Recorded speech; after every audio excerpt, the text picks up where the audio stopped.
Marhaba, and hello again to everyone around the world, our brothers and sisters in the common cause of justice, equality, and peace for Palestinian people. I'm historian Dr. Jack Dempsey, an American now living in Crete for 9 years, and my usual partner in these programs is Gaza Palestinian historian Muhammad Jihad Ismael. He is unable to join me today. We tried yesterday to produce a program, but conditions were such that we couldn't do it. We can't get a strong enough signal that will sustain a watchable program. So he asked me to do this on my own, to just make a few reports on things he had to say from the ground in Gaza. So that's what I'm going to try to do. And we both thank you for tuning in to all of our programs. We have, I think, almost 60 now.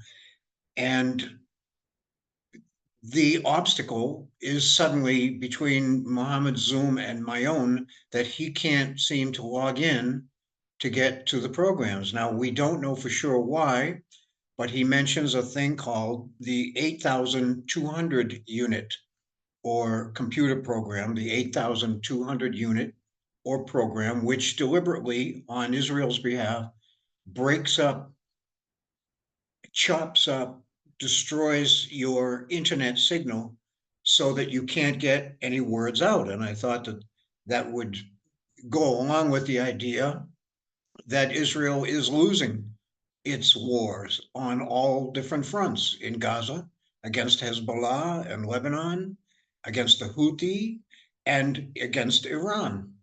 Muhammad, though, interestingly, surprisingly told me that no, that's not true.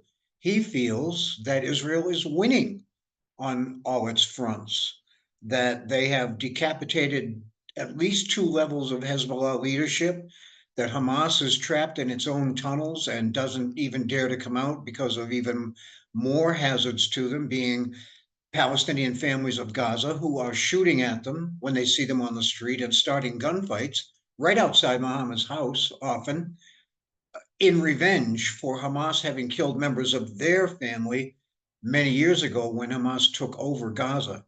So that's yet another one of the hazards that Muhammad and his family face. But I'm trying to explain, first of all, why he isn't here.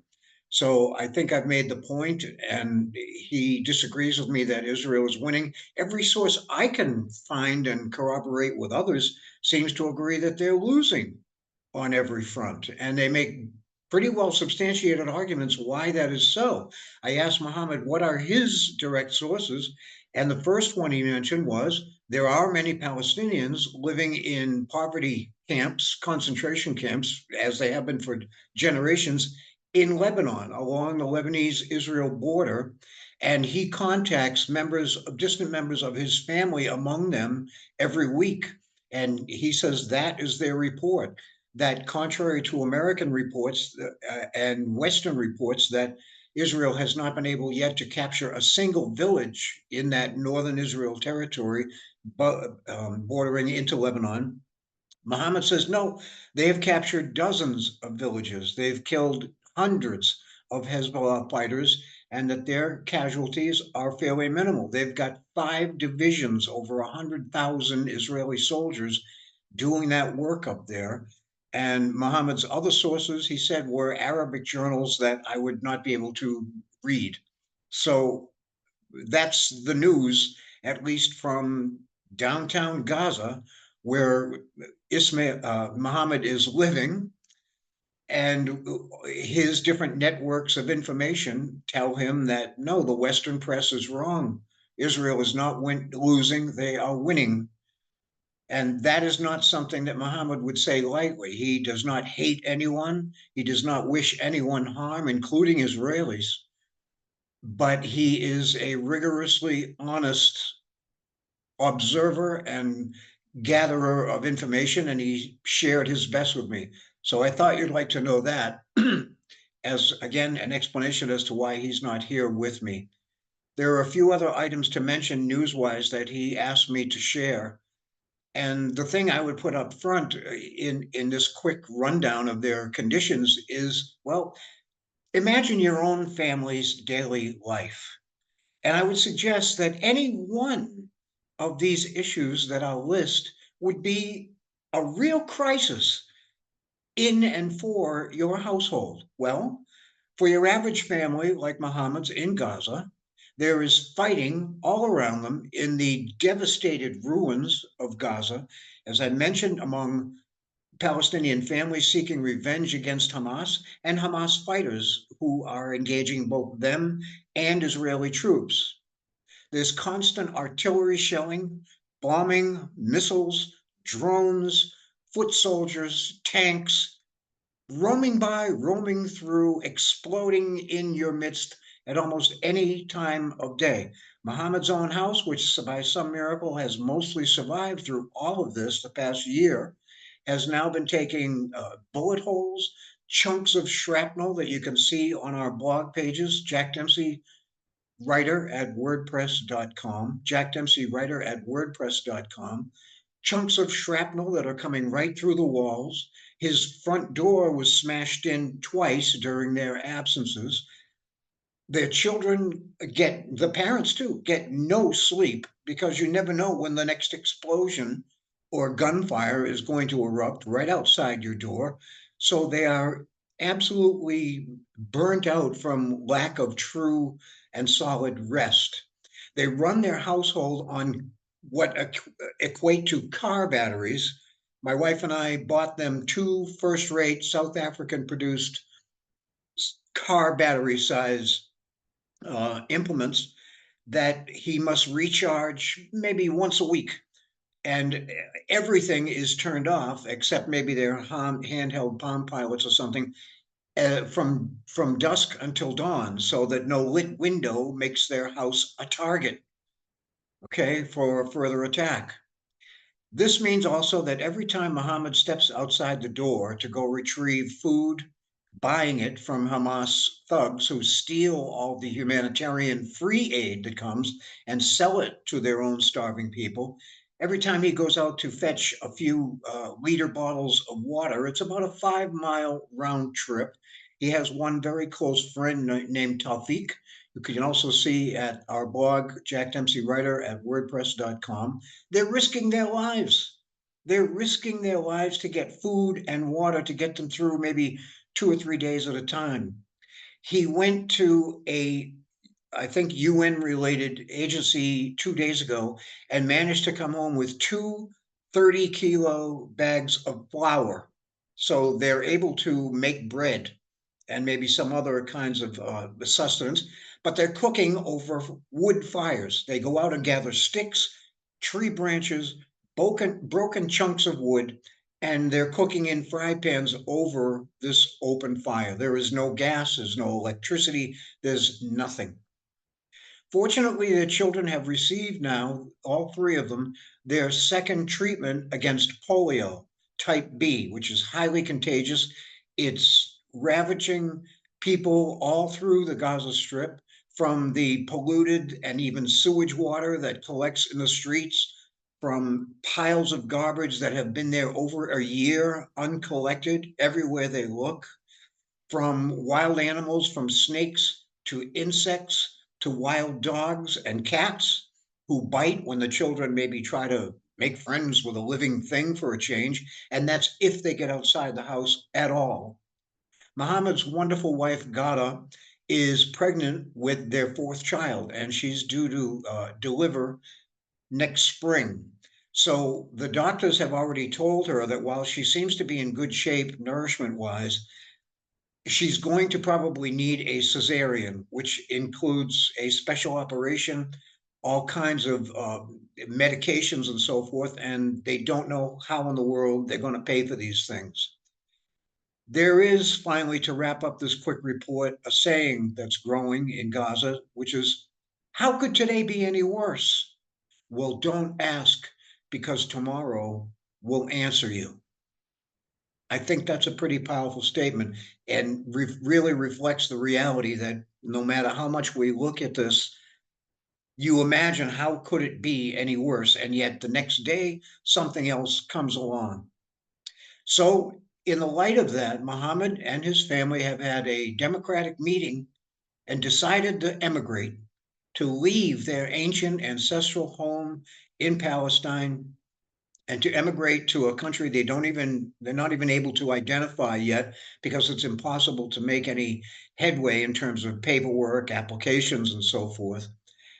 And Muhammad best estimates from people he has talked to that it would cost about $25,000 to cover all 10 people of their family to go to any other country. Maybe it would be Egypt, where they could then appeal to other numerous embassies in Cairo to go even further. The only one other that I know of that he's been in touch with at all is Australia.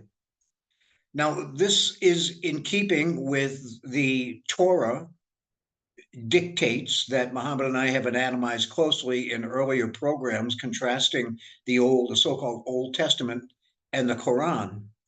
But in ancient times, when the Israelites arrived in an already heavily populated, thoroughly civilized region, now called Palestine and or Israel, they presented the natives there with a wonderful choice. They said, you can stay and be our slaves, you can leave, which we'll be glad to facilitate, or you can die, which we'll also be glad to help you with if that is your choice.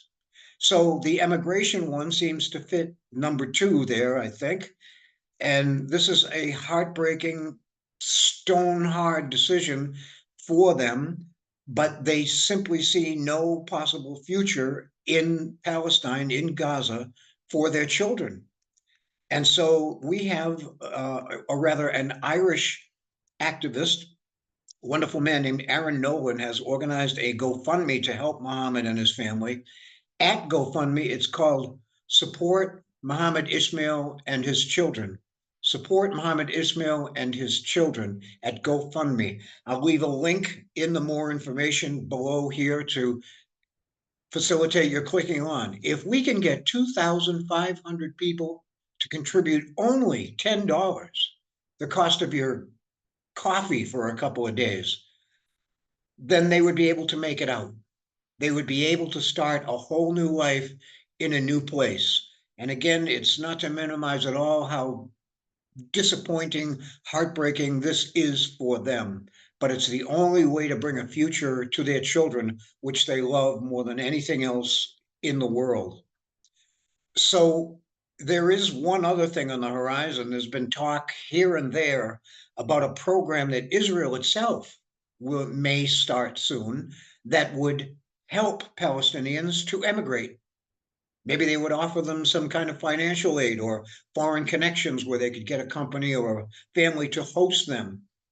But Muhammad, when I asked him, he almost laughed in my face and he said, I'm sorry, it's simply a pipe dream. I don't know where you heard that, he says, and I'm not sure myself, but I did at some point.